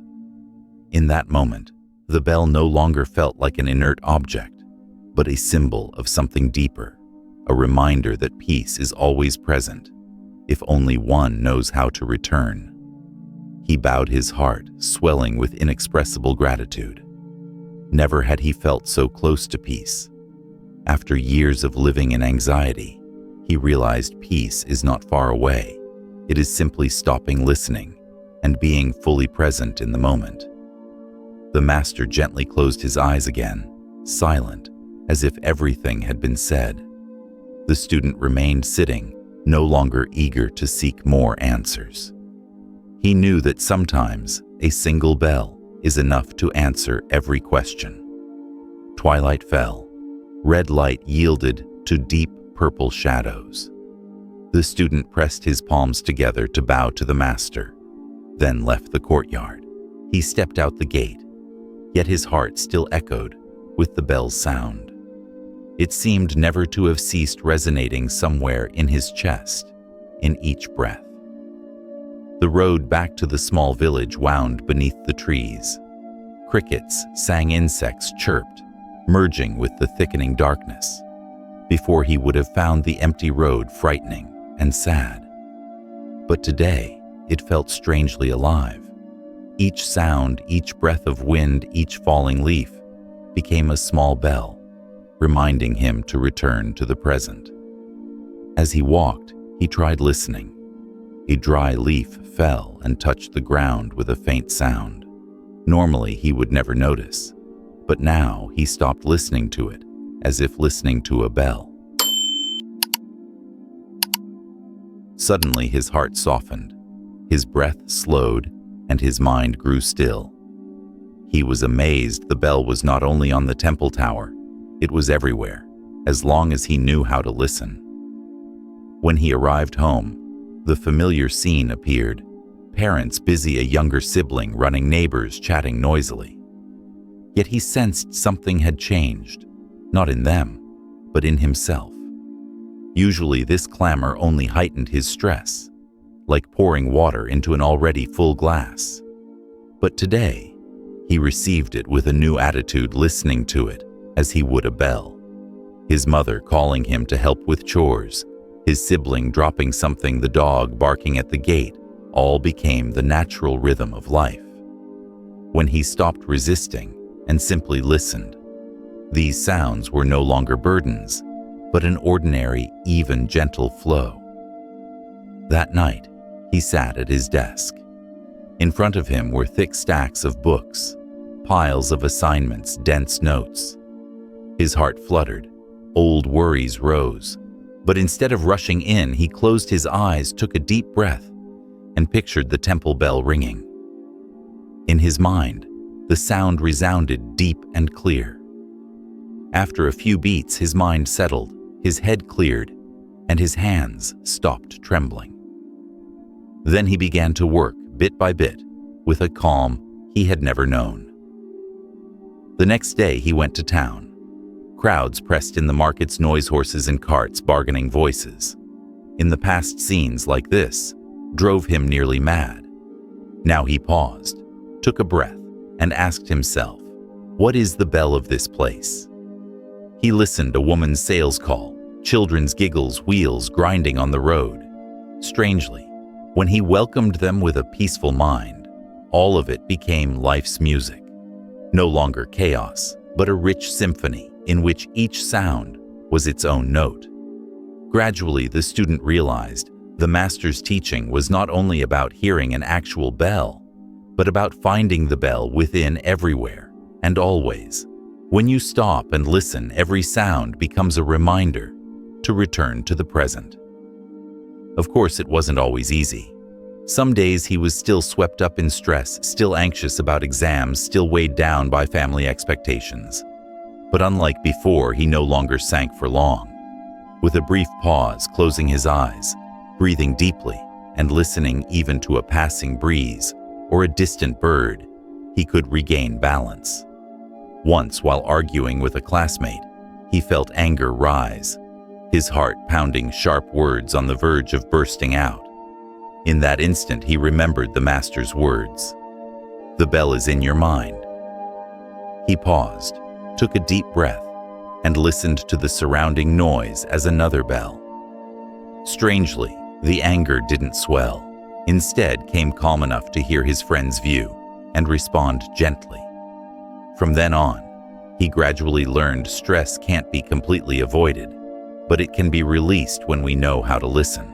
The bell doesn't only ring on the temple tower, it rings within ordinary moments, if the mind will pause.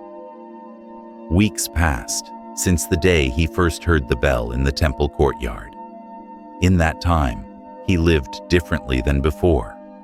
Not that he vanished from worry, not that life shed its burdens, but his mind had learned another way to face them. Some evenings, the pressure of studying would surge back, making his heart race and his hands tremble before the stack of books.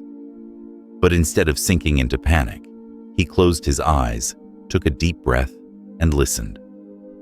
Sometimes it was the insects in the garden, sometimes the leaves falling off the eaves, sometimes his own breathing. And strangely, each sound became a bell, reminding him, return to the present. He gradually realized that stress is like waves on the sea. Before, whenever waves rose, he thrashed against them and wore himself out. Now he learned to stand still, listen to the waves, and let them pass. The waves remained, but they no longer swept him away.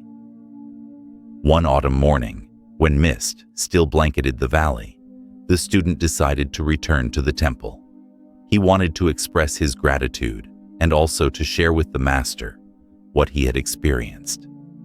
As he stepped through the gate, the familiar scene appeared: rows of Bodhi trees, casting shade, mossy temple roofs.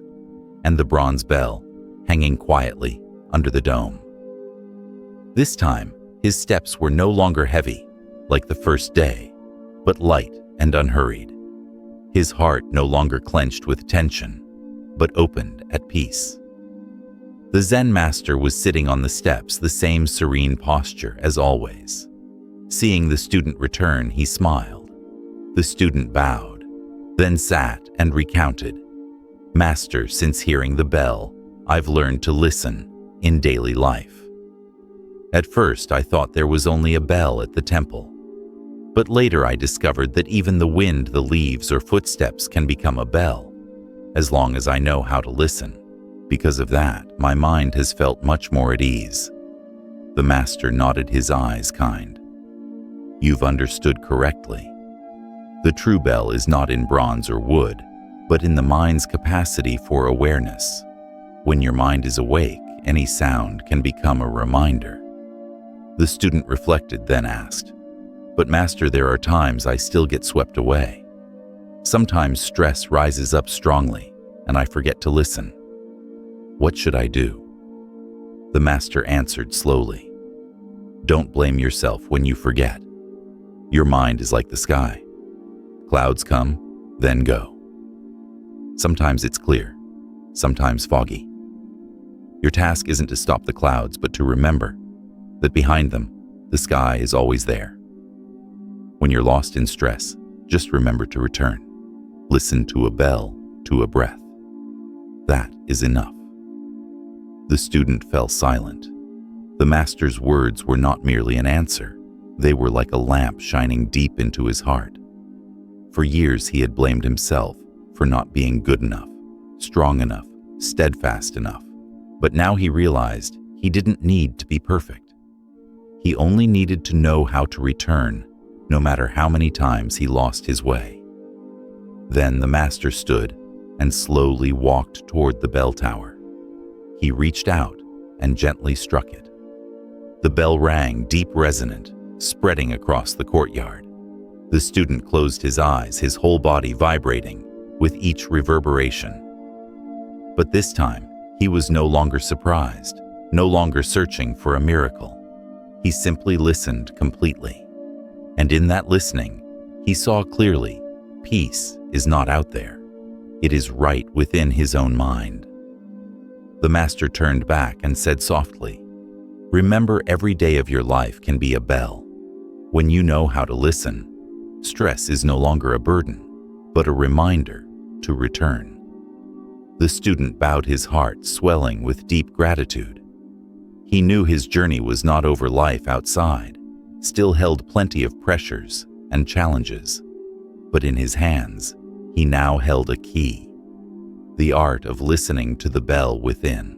And as long as he kept that key, he would always find his way back to peace. That afternoon, as he left the temple, the student looked back one last time. On the tall tower, the bronze bell still hung silently, as if it had stood there since ancient times. But within him, its sound kept ringing, never ceasing. The lesson the Zen master offered was truly simple. Not a lofty philosophical theory, not a long lecture packed with words, but summed up in three: listen to the bell. That simplicity contained a depth of wisdom that made one stop and reflect. In modern life, stress is like a constant current strung tight in your mind. It slips into every corner: busy work with endless deadlines, family with unspoken expectations, society with ceaseless comparisons, and even the worries you create in your own imagination. You try to control, to organize, to solve each problem. You analyze, calculate, and search for ways to resist. Yet the more you resist, the more agitated your mind becomes. Like the student long ago, the more he thrashed to escape stress, the more stress bound him tight, choking off his breath. Yet sometimes the solution isn't in complexity, but in a surprising simplicity. Just sit still and listen to the bell. In that instant, your mind is pulled back to the present. Attention is no longer swept up in endless thoughts. but rests on the sound that is ringing. The sound of the bell doesn't only resonate in space, it resounds in the depths of your heart, a gentle reminder. Stop. Breathe. Just be. And in that very presence, stress naturally dissolves. Not because circumstances change, not because the work disappears, not because someone else lifts your burdens. Stress fades simply because you changed the way you show up. When you are fully present in this moment, what exhausts you becomes farther away, lighter. You realize the mind inherently knows how to heal, if only you give it the chance to pause. The wonder lies in this. The bell doesn't only exist on a temple tower. In everyday life, any sound, the wind falling leaves footsteps, even your own breathing, can become a bell that brings you back. The only question is whether you will stop and listen. Often profound transformation doesn't come from grand things, but begins with the smallest. A single deep, slow, complete breath can pull you out of the whirlpool of tension. A single bell tone can remind you to stop letting your mind chase endless streams of thought. Even a single leaf falling before your eyes can become a moment of awakening if you will pause and recognize it with full attention. You don't need complicated or lofty methods to let go of stress. What you need is a very simple return to the present moment. And in that presence, the mind will naturally grow calm. Mindfulness is not some distant concept reserved for monasteries or mountains. It doesn't require you to leave family and work or cut off relationships. In truth, mindfulness lives in your daily life. It is the awareness in tiny moments, when you take a sip of water and truly feel its coolness flow down your throat. When you walk and feel each step touch the ground. When you sit amid city noise, yet can still hear a single sound and let your mind rest there. Any moment can be a doorway back to yourself, so long as you stop and live it fully, like the temple bell. The bell has no magic to make responsibilities or outside pressures vanish. It doesn't erase work, settle debts, or resolve family conflicts. But it has an invisible power. It reminds you to return. And when you truly return, you see a simple truth. Stress is not an enemy to fight. It is like a cloud passing across the sky. The cloud may be thick and may hide things for a while, but in the end, it dissipates. What remains is the vast sky, clear and embracing. So it is with your mind. The mind is a wide sky capable of holding everything. When you know how to return, when you rest in the present, you no longer fear stress. You recognize it as a passing phenomenon, and you are spacious enough to hold it, to release it, to smile. Many people secretly fear stillness. They think that becoming still means turning away from life, rejecting the necessary bumps of living. Some even see stillness as escapism or indifference to the world's turmoil. But the truth is, the exact opposite. Stillness is not turning your back on life. Stillness is bringing peace into each small action so that you are truly present in what you do. When you listen to a bell, when that deep resonant sound rings and lingers in your mind naturally settles. From that settling, you return to daily work with a different attitude, calmer, clearer, steadier. The tasks are the same, the responsibilities unchanged, but your stance is new. You care for your family with a more open heart. You listen more, flare up less. You meet difficulties with steadier eyes, no longer prone to panic or losing control. Stillness does not separate you from the stream of life. It doesn't make you an outsider. On the contrary, it is the foundation that lets you truly participate. When you abide in the stillness of mindfulness, every moment you live becomes clearer, more complete. You're no longer just a body, moving on autopilot. You become someone living fully in each instant. Think back. How many times have you worked while your heart was in turmoil?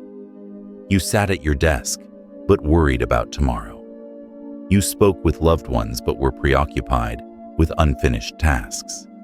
You walked down the street, but were filled with fear of the future. Then you were physically present, but your mind was absent. You were living, but not truly alive. The stillness of mindfulness doesn't take away your work or your responsibilities. It simply returns to you something you've long unintentionally lost: full presence.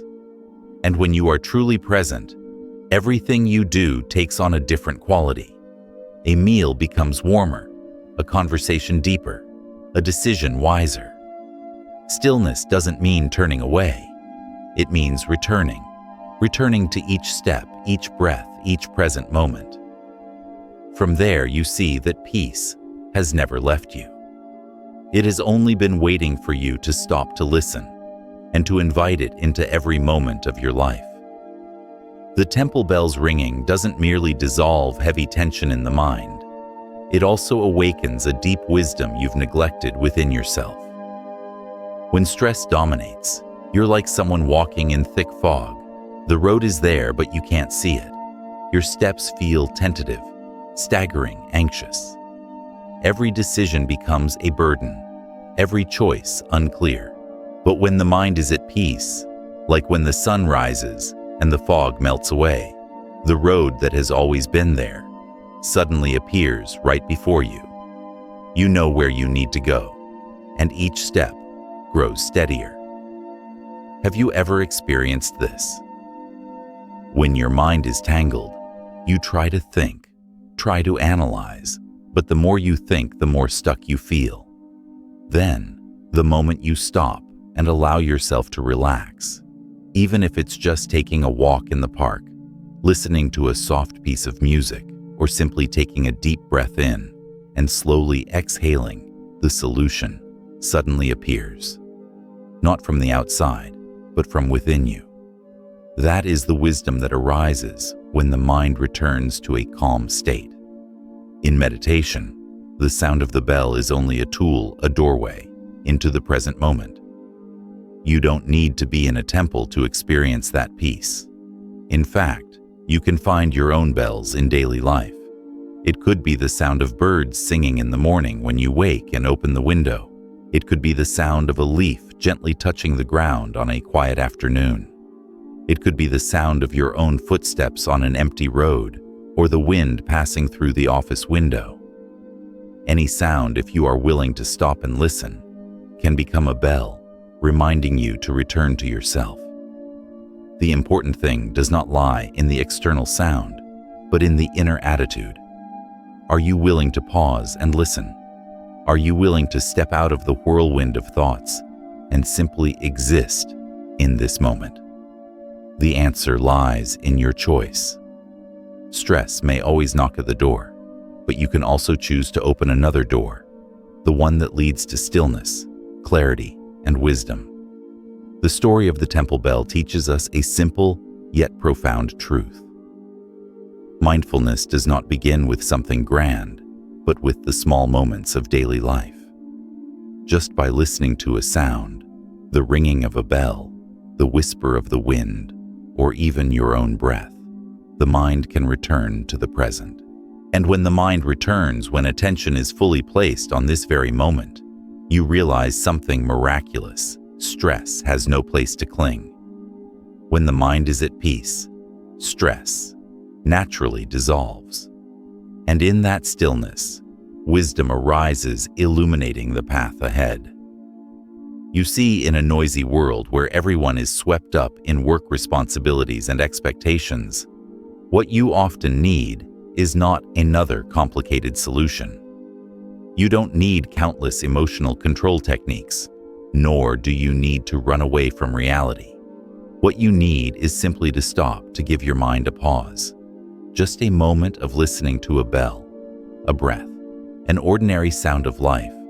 That alone is enough to calm your mind, enough for you to realize that you are still here, still now. In that moment, you recognize an important truth. Peace has never left you. It is not somewhere far away, nor is it something you have to struggle to obtain. Peace has always been within you, waiting for you to return. But you have been too busy chasing life's noise, worries, and expectations, forgetting its presence. Just one moment of pausing, one moment of listening, and you will see peace clearly, like the sun still shining behind the clouds. So, my friend, give yourself the chance to return. Let any sound in life become a bell, reminding you to stop, to breathe, and to truly live. Peace is always there, waiting for you to step back into yourself. Chapter 4. The Story of the Empty Boat. That day dawn had only just broken. The whole valley was still wrapped in a silver mist, with only the first birdsong echoing from distant treetops. The wide river curved like a soft ribbon, its surface so calm it felt as if the whole world were holding its breath. At the old riverbank, a small wooden boat was lightly tied to a bamboo stake. Simple and rustic, it had accompanied the Zen master for many years. People said he often chose that little boat as a place to meditate, because out on the open water, he found it easier to melt into stillness, to hear his own breath and the breath of earth and sky. So it was that morning. The Zen master, in a dark brown robe, stepped slowly onto the boat. His silver hair glinted in the first light, his posture upright, yet at ease. He rowed a few gentle strokes, then let the boat drift out toward midstream. When he was far enough from shore, he set the oar down, closed his eyes, and sat in quiet composure. The river lay smooth as a giant mirror. Tiny ripples caught the pale gold of the first sunbeams. Water lapped softly against the hull, blending with a faint breeze into a soothing music. In the master's ears, all these sounds were no longer separate. They became a single complete harmony. He sat still, letting each breath merge with the rhythm of the universe. In that moment, his heart opened wide. The villagers' worries, the turmoil of the times, the upheavals of human life, all of it dissolved, leaving a pristine quiet. He often told his students that meditation is not leaving life behind, but returning to the present moment. For him, those early mornings on the river were precisely the path back. He sat there with no thoughts, no wishes, only listening and sensing. A breeze drifted by, carrying the faint scent of wild grass along the bank. The sun slowly lifted, spreading a fiery orange light that gilded the water. The small boat became a still point in a wondrous painting of nature. Then suddenly, a loud thud cracked the air, hard and abrupt. The whole boat shuddered, the water churned, foam sprayed white. The master's body jolted. His steady breath broke, his heart pounded, and the stillness shattered in an instant. In that very moment, another wave rose within him, a surge of anger. He opened his eyes. The first thought flashed: who could be so careless? Who dares disturb my quiet? Can't they see me here? How rude to ram my boat like that. His eyes darted, searching for the culprit. His heart thumped like a war drum. He was ready to spring up and let fly a scolding, though he was rarely one to lose control. But what appeared before him made him freeze.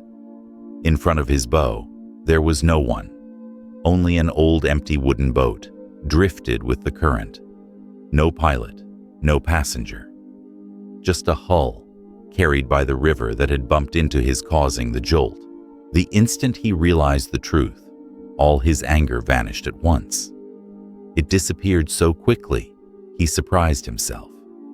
There was no one to be angry, at no reason left to blame. He suddenly laughed, his laughter ringing out over the open water, blending with the wind and the river's sound. he told himself. So I was angry simply because I thought someone had harmed me. But in truth, the boat was empty. No one intended anything at all. His laughter trailed off into a deep understanding. From that moment, a great lesson was etched into his mind, a lesson not only for him, but for anyone bound by the anger and tension of life. That unexpected collision was like a spark on dry kindling in the master's heart. He had been sitting in stillness, yet, in a single moment, it was broken.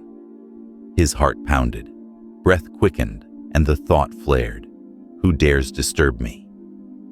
You see, anger often comes very fast.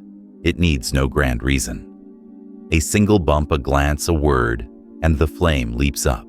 In that moment, the master was no different from you or me. His first reaction was to believe someone had intentionally harmed him. That very belief ignited the anger. Then he looked again, and the truth stood clear. It was only an empty boat. No one steering, no one at the helm, merely a piece of wood carried by the current. In that instant, the anger dissolved. It vanished so quickly he laughed. He laughed because he realized the root of his anger wasn't the collision itself, but the thought, "Someone is hurting me." Without that thought, there would be no anger. From that seemingly small experience, the master awakened to a vast truth.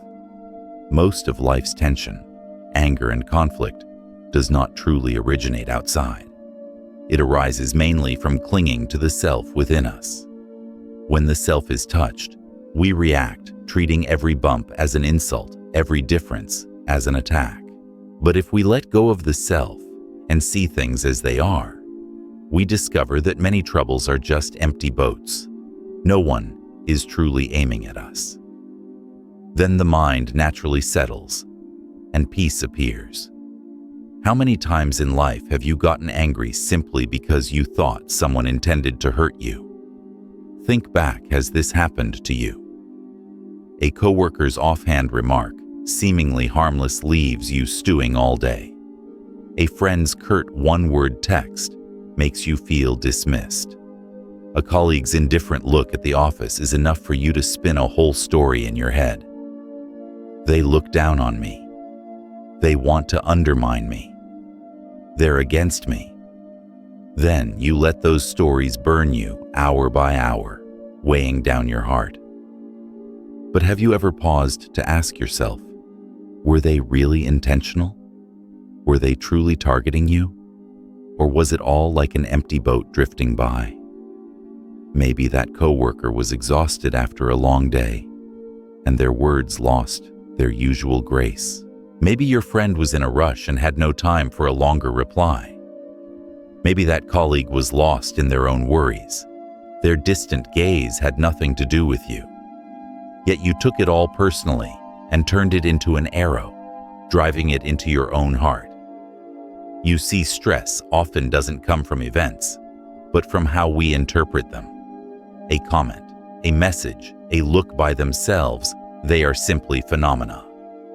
But when the self is touched, we immediately attach a string of meanings. They despise me. They don't respect me. They want to hurt me. Those meanings are the true source of tension. The self you know craves recognition. Respect treatment that matches its expectations. It wants to be valued in others' eyes, to hear sweet words, to receive total agreement. When those expectations aren't met, the self responds with anger, hurt, and stress. Consider this without the self interfering. A curt sentence is just a series of sounds. An indifferent look is simply eyes dulled by fatigue.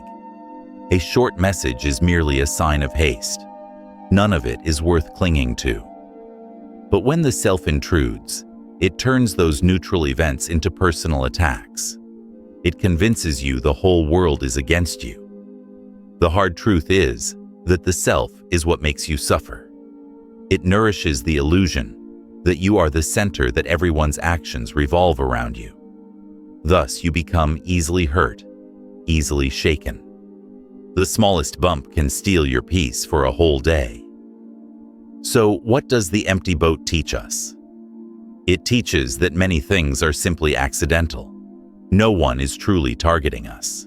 There is no grand scheme. There are only natural collisions in life's flow. If you can see things as they are without embellishment, without meanings added by the self, you'll find everything becomes much lighter. Imagine if that day, the master had seen someone sitting in the other boat. He might truly have gotten angry. But because it was empty, he laughed. That laugh was insight. Most anger is an illusion. Likewise, in your own life, most stress doesn't come from objective events, but from the self's reaction to them. You might ask yourself, how many empty boats in my life have I mistaken for enemies? How many times have you built a story and then suffered inside it? How many times have you nursed anger all day over a tiny detail only to drain yourself? If you dare to face this, you'll see another path. The path of letting go of the self. Letting go isn't weakness, it's wisdom. It isn't denial, it's understanding that much has nothing to do with you. When you let go, you're no longer swept into the whirlpool of anger and stress. You become free and at ease. The lesson of the empty boat reminds us of something very practical. Before reacting, pause to observe your own feelings. That pause is the boundary between peace and suffering. Like the master on the river long ago, had he burst out with blame, the anger would likely have stuck with him all day, turning a quiet morning into a heavy one. But simply by opening his eyes and seeing that the other boat was empty, he let go at once. His mind returned to calm.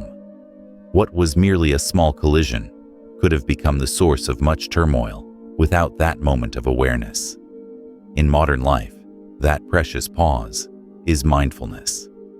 Think about how many messages, emails, and surprises hit you every day. A terse email can irritate you. A gruff customer can grate on your nerves. A family member's careless remark can set you off. If you react instantly, you're like a bomb ready to explode at any time. The result is prolonged stress, strained relationships, and a mind always on edge. But if you'll pause, take a deep breath, exhale slowly, and ask yourself, is this really an empty boat you'll see differently? Maybe your coworker's email was rushed because they were racing a deadline, not trying to offend you. Maybe the customer's harsh tone came from personal frustration, not an attack on you. Maybe your loved one's sharp words were spoken in fatigue, not from a lack of love. When you see that your mind naturally loosens, wisdom has a chance to arise, and you can respond more skillfully and gently. Ask yourself, are they truly trying to hurt me? Or is this just accidental? And a deeper question, am I reacting to the event or to my wounded self? When you dare to ask these, you'll realize how much anger in life is unnecessary. How often you hurt yourself by clinging to things that were never aimed at you. Practicing mindfulness isn't denying emotions, it's looking straight at them. You can still feel angry or sad, but you know these feelings are passing waves. When you don't identify with your anger, you're no longer its victim. You become the observer, and that very observing brings freedom. The empty boat is a metaphor, but it mirrors reality. Life is full of collisions, but not all are personal attacks. Often, they're just boats drifting by. If you know how to pause, breathe, and observe, you won't let those boats churn the entire river of your mind. That is the power of mindfulness, the power to turn anger into understanding, tension into peace. At work and in relationships, if you cling to the self, stress will follow you like a shadow.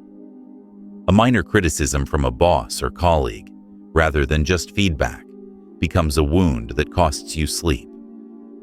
Being overlooked once in a meeting, rather than a simple oversight, turns into proof that you're not valued, and you brood in secret. A small family disagreement, rather than a chance to understand one another, becomes the spark for a major argument. An overfed self turns small matters into storms, and ordinary bumps into blows to your pride. And that self, not your circumstances, is what truly exhausts you in modern life. But when you begin to learn how to let go of the self, you'll notice a profound change. So much tension suddenly dissolves. This isn't because everyone around you has changed, but because you've changed the way you see.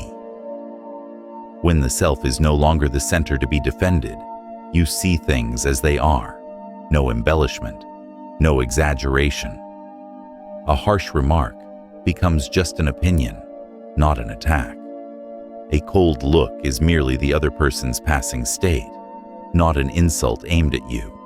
An unexpected mishap at work is no longer an injustice, but simply an empty boat drifting by. Do you see just a small shift in perspective, and the whole world changes? What once made you angry now only makes you smile. What once kept you up at night now passes like a breeze. The self is like tinted glasses you always wear. When you take them off, you see the blue sky that has been there all along. That alone helps you feel lighter, freer, more at ease. What matters here isn't trying to change others. You can't control them. What matters is changing yourself, changing your viewpoint.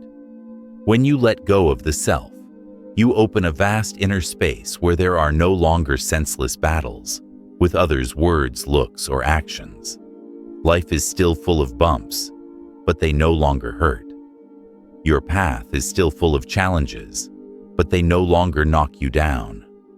You live in the same world, but with a completely new stance, calm, clear, and at ease. The story of the empty boat teaches us a lesson that seems small, but is immensely important. Much of life's tension doesn't actually come from objective events, but from a wounded self. When the self feels hurt, it instantly spins a story. Someone is trying to harm me, belittle me, target me. That belief, not the event itself, is what makes you suffer. But when you understand that not everyone is out to get you, your mind stops bracing, stops overreacting, and naturally becomes much more at peace. Modern life is full of collisions. You step onto the street and someone in a hurry may jostle you. You go to the office and get a curt email. You come home and hear an ill-considered comment from a loved one. These bumps can't all be avoided, just as boats on a river can't avoid drifting near one another. But the issue isn't whether boats collide, it's how you see it. If you take it as a personal attack, you'll flare up and grow weary. If you see it as an empty boat, an unintentional event with no agenda, your mind will settle again. When you can look at life this way, you'll notice a clear drop in stress. Not because life has fewer bumps, but because you no longer turn every bump into a wound. Relationships with coworkers, friends, and family become lighter because you stop reacting sharply to every word and deed. Your heart opens wider, accepting that people often act from their own moods, and it isn't always about you. Remember, mindfulness isn't far away. It doesn't demand you leave life behind or retreat to distant mountains. Mindfulness is simply pausing, observing, and letting go of the self when needed. When you pause, you give yourself room to breathe. When you observe, you see things as they are without additions. And when you let go of the self, you feel your heart grow light. In that simplicity, you discover a deep freedom, more enduring than anything else. Ask yourself, what is more precious than that inner freedom? Outside, people can scramble for fame, money, and power. But if the mind is always tense and angry, what good are those things? By contrast, If you learn to view life as you would an empty boat, you can walk through storms with an easy heart. And that is the priceless treasure. Many people often think mindfulness meditation is something far away, only for monks in temples or for people with lots of free time. But the truth is the exact opposite. Mindfulness meditation isn't distant at all. It's the art of returning to the present. It's how you take back control of your life, instead of letting stress dictate your every thought and action. Do you notice that for most of the day, your mind isn't in the present? When you're working, you think about past mistakes. When you're with family, you worry about a future that hasn't arrived. The mind runs to the past, leaps to the future, and as a result, you miss the present, the only place where life truly happens. This gives stress, the chance to slip in, cling to you, and make life feel heavy. Mindfulness reminds you, come back to now. Just inhale and know you are inhaling. Exhale and know you are exhaling. When you walk, feel your feet touch the ground. When you hear a bell, simply listen to the bell. You don't need to change the whole world. You only need to return to this very moment. And right then, stress loses its power, and you rediscover peace in your heart. I want you to ask yourself, am I letting stress run my life? Can I come back to the present right now? The answer lies in this very moment. And that is the power of mindfulness meditation, a simple power that can transform your entire life. As we come to the end of this lesson, I want you to remember something very simple, yet crucial. Stress doesn't always come from the outside world. It mostly arises from how the self within us reacts. A word, a look, an event. If we cling to it, it immediately becomes a knife to the heart. But if we know how to pause, observe, and see them as empty boats, then anger dissolves and tension dissolves. The Buddha taught one who conquers 10,000 armies on the battlefield is not equal to one who conquers himself. The self is the greatest battlefield. Each time you practice mindfulness, pausing to look directly at your feelings before reacting, you move closer to that victory. Not a victory over anyone else, but a victory over anger, tension, and suffering within yourself. You see, peace is not some distant place, nor a reward someone gives you. Peace is a state already within the mind, merely covered by the dust of worry and anger. When you know how to return to the breath, to the present moment, to letting go, that peace naturally appears clear and steady. I believe that in modern life, where you constantly face the pressures of work, family, and social expectations, this lesson can become a source of strength. If you simply build the habit of pausing, breathing, observing, and letting go of the self, you'll find that stress no longer rules your life. You'll discover real freedom and calm. If today's sharing has brought you resonance and benefit, I invite you to continue this journey with me. Please subscribe to Silent Moon Wisdom, click like, share, and leave a comment below. I want to hear your experience. What empty boat have you encountered in your life? By sharing, you not only enrich yourself, but also plant seeds of peace for many others. Peace is always within you. As soon as you return, it will shine again, like a silent moon in the night sky.